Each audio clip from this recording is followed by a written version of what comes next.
é uma metadistribuição Linux. Ele é descrito como uma metadistribuição devido à sua grande capacidade de adaptação ilimitada.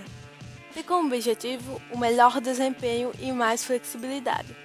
Diferente das outras distribuições, o Gentoo trabalha com pacotes compilados a partir do código-fonte. O seu grande segredo é o Portage, que é o seu gerenciador do pacote. O nome Gentoo vem de uma espécie de pinguim considerada a mais rápida nadadora do mundo, chegando a atingir velocidades de 22 milhas por hora, enquanto as demais espécies só chegam no máximo a 7 milhas por hora.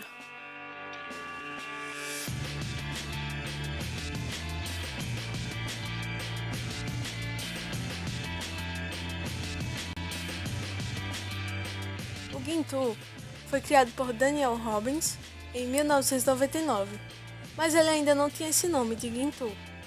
Seu nome na época era Enoch. O objetivo era criar uma distribuição que fosse compilada a partir do código-fonte, otimizada para o hardware, que incluísse apenas os programas necessários, além da diminuição do trabalho de manutenção através de scripts. Após problemas de compilação com o GCC, desenvolvido pela Signal Solutions, Daniel e sua equipe passou a usar o Forks do GCC, conhecido como ERX, que produziu binários com um ganho mínimo real de 10% sobre o GCC, em termos de velocidade. E depois, o Enoch ganhou fama de rapidinho e teve seu nome trocado para Gentoo. Depois de alguns bugs no seu próprio sistema, Robbins decidiu abandonar o projeto e foi trabalhar no FreeBSD. Depois de um tempo, ele decidiu continuar com o Gentoo e implementar algumas características do FreeBSD. A partir daí foi que surgiu o gerenciador de pacotes do Gentoo, o Portage. Além disso, a primeira versão do Gentoo foi lançada em 2002. Agora falando um pouco mais sobre as características do Gentoo, a principal delas seria a sua maleabilidade, pois como ele é uma distribuição que compila a partir do código-fonte, o usuário fica livre para fazer o que bem entender.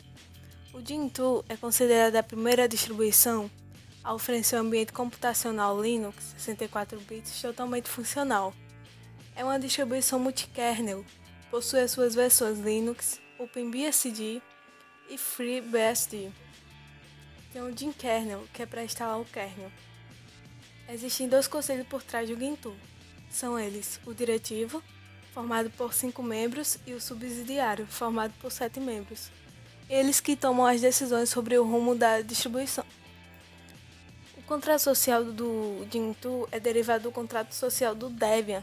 A instalação acontece em modo texto. Ele é uma distribuição source-based, ou seja, ele baixa o código-fonte e compila para a máquina. Ele possui 2 mascotes, o Snoot e o Lewy, o Vaca. Isso mesmo, é o Vaca. Utiliza o C-Linux como biblioteca de segurança padrão. Outra característica peculiar do Gentoo é o seu gerenciador de pacotes, o Portage. É escrito usando apenas Bash e Python, o que torna acessível a um número maior de pessoas. Ele se baseia em uma árvore de pacotes, que é uma coleção de pequenos scripts, chamados e-builds, que dizem ao Portage o que fazer. Essas coleções de pequenos scripts também se encarregam de baixar o código-fonte do programa diretamente do seu site oficial. Além disso, é fácil para qualquer um com conhecimento em Python e Shell criar o seu eBirds para algum programa que porventura não esteja na árvore do Gentoo. O Portage também permite que os programas sejam compilados com várias otimizações para o seu hardware, deixando-os muito mais rápidos. Isso é feito utilizando o cflags, que diz a um compilador que otimizações fazer.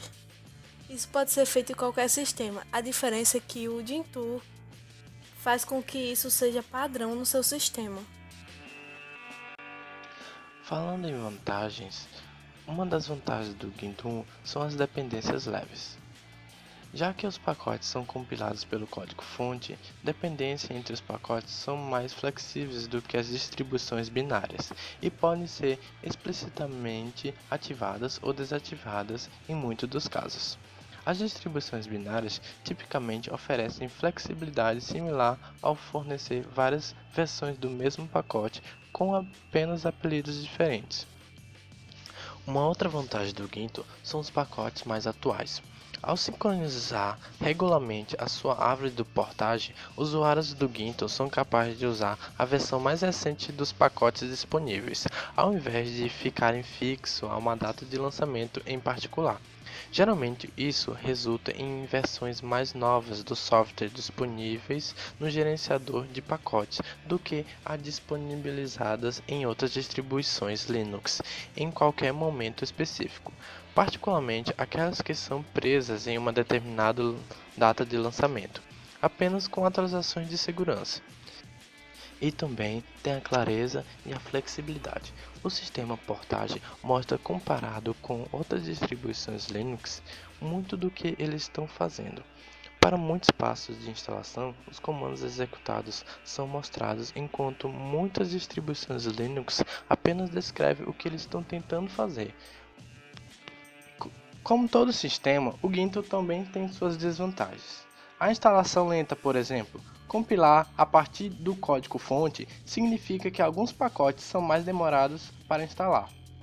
Demoras na instalação levam a uma instalação inicial mais longa se muitos pacotes são instalados. No geral, usuários do Gintoo aceitam os custos do tempo de compilação para poderem usar suas próprias configurações na compilação. E também tem a promessa de otimização. O Gintoo foi muito criticado por sua suposta promessa de executar programas mais rapidamente. Por design, ele permite que usuários especifiquem seus flags de compilação. E também vale salientar que o Gintoo requer uma boa conexão com a internet. Isso está mais relacionado a downloads do que a compilação de pacotes. Logo, qualquer outra distribuição Linux que possui atualizações na internet precisa baixar pacotes binários ao invés, e o tamanho dos pacotes binários e os códigos geralmente é comparável. Atenuando a este inconveniente, há a possibilidade de fazer os downloads de arquivos necessários em segundo plano utilizando os flags. Quanto à utilização do Gintoo no mercado, ele pode ser utilizado como servidor, como estação de trabalho, um sistema desktop, um sistema de jogos, um sistema embarcado ou qualquer outra utilização que o usuário necessite. O público-alvo do Gintoo são usuários avançados que já sabem qual o caminho seguir no mundo Linux.